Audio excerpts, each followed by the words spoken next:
Bob Costas back along with Julius Erving. The recent pantheon of NBA greats certainly includes Doc and Michael Jordan, and it also includes Larry Bird and Magic Johnson. Larry joins us from French Lick, Indiana, and Magic from Beverly Hills. Now, it seems a little awkward to talk about the Bulls as one of the best teams of all time when tonight they're clearly not even the best team on this court. But let's assume that eventually they're going to correct themselves, if not tonight, then before the series is over. And we go to Larry Bird first. Larry, your take on this Bulls team and where it would rank against the great teams that you played with and against in the 80s. Well, I think that this Bulls team is one of the best teams that I've ever seen. Of course, anytime you play on a championship team, you think that team is so special that it can beat anybody. But after watching the Bulls over and over this year, I think that they rank up there with some of the best that ever played. They have to be, because they won 70-some games and just lost 11. And obviously, they're going to win this series as it goes on. Larry, I think a matchup between your '86 Celtics especially and these Bulls would be very interesting, and no guaranteed win for Chicago with the front line that '86 team had, plus Dennis Johnson and Danny Ainge in the backcourt. That's true. I think that's the reason that that we might do some good against them, because we did have the height advantage, and our front line was so unbelievable with Kevin McHale and Robert Parrish and Dennis Johnson in the background and Danny Ainge. And I think our only downfall at the time was Bill Walton was coming in as our sixth man. Although that was a season where, for once, he was healthy. I think he played in 79 or 80 games that year. One thing that strikes me as... Oh, go ahead, Larry. Go ahead. Well, Bill was healthy when he wanted to be. You know, he played an awful lot of games and a lot of minutes for us that year, but at times we had to beg him to play for us. We're having a little bit of technical difficulty hooking up with Magic Johnson, so we'll stay with Larry Bird right now. One similarity, I guess there are many, but one that strikes me between you and Michael Jordan, Larry, is that killer instinct, totally ruthless on the court. You had that, and Michael does too. Well, that's awful nice, Bob, to compare me and Michael Jordan. I think that anytime you have a team down, you got to go ahead and put them away. Michael wants to win this game tonight more than any game he's played in this series, because he knows this is a crucial game. He wants to get out of Seattle. He wants to get back home playing golf and taking the summer off. This is a very crucial game for him, but it looks like they probably won't win this one, but I guarantee you they'll have a good shot in the next one. Larry, were you able to intimidate Michael Jordan at all early in his career? I don't know. I never really said much to Michael. I hear all these things that people say, but I was a competitor. I played hard against the great players. Michael was a great player, and I just tried to do the best I could against him. I didn't have the athletic skills that Michael has. I couldn't jump as high or run as fast, but I had to make it up in other areas. And at times I did well, and other times I didn't do as well as I like to. But overall, I had a good career, and I'm very pleased with the way things went. Julius, one thing for sure, you had Larry and Magic to test yourselves against. There's nothing comparable to that quality of competition at the top for these Chicago Bulls. Through no fault of their own, they don't have the Celtics and the Lakers like you did. Well, they don't have a steady diet of those two teams, but certainly they have Orlando, they have the New York Knicks, the Indiana Pacers, and you can't say little about the Houston Rockets, you know, as being a cupcake team. They're a very, very good basketball team. But we had a steady diet of Milwaukee, Boston, L.A. in the finals 3 times before finally breaking through in the 3rd time. And just to, you know, kind of reiterate a little bit about what you and Larry are talking about, you know, even though I don't look that much older than those guys, I'm considerably older than both Larry Johnson and Larry Bird and Magic Johnson and Michael Jordan. And excuse me. So even though we played against one another on a competitive basis, I was playing near the end of my career, and the pre-Moses 76er teams were a lot different than the teams with Moses Malone.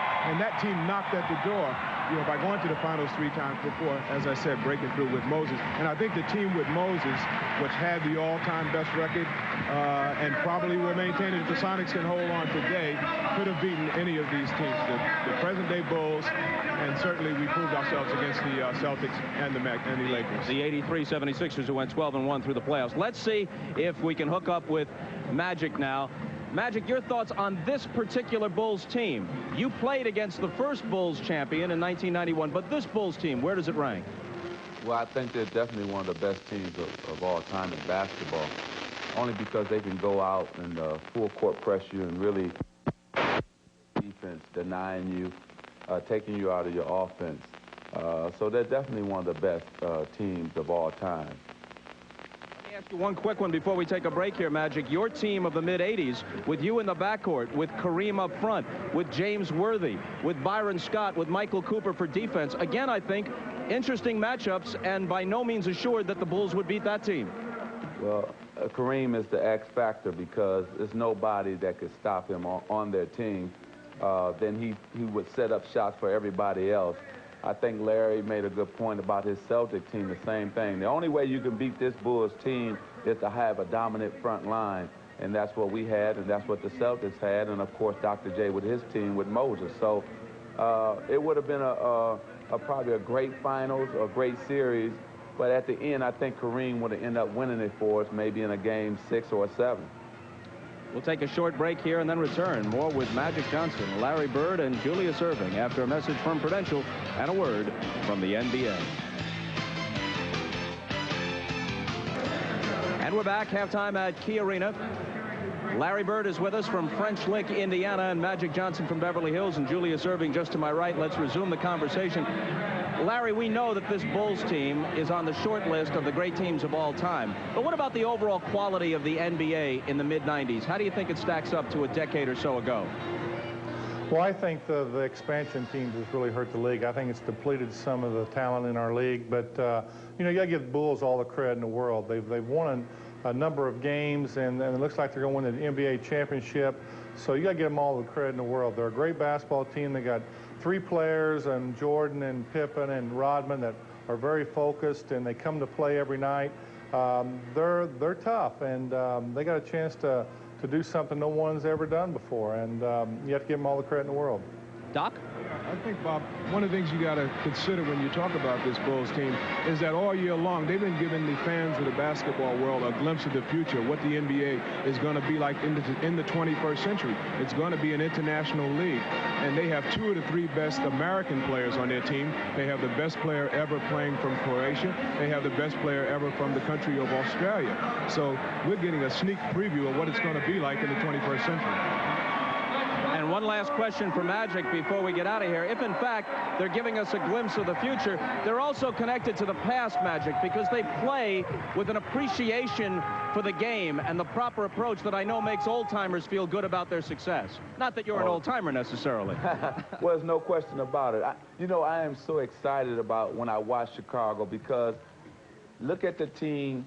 They're made up of veteran players and role players who know their role. They have 3 superstars. The other players play their role. And they're going to teach the Orlando Magic, the Seattle Supersonics, the other young teams, really teaching them how to win and how to play basketball on the highest level. And that's why I love watching the Chicago Bulls, because there's Ron Harper, who I'm happy for. They got James Edwards, John Sally, all these guys, along with Kerr and Bushler.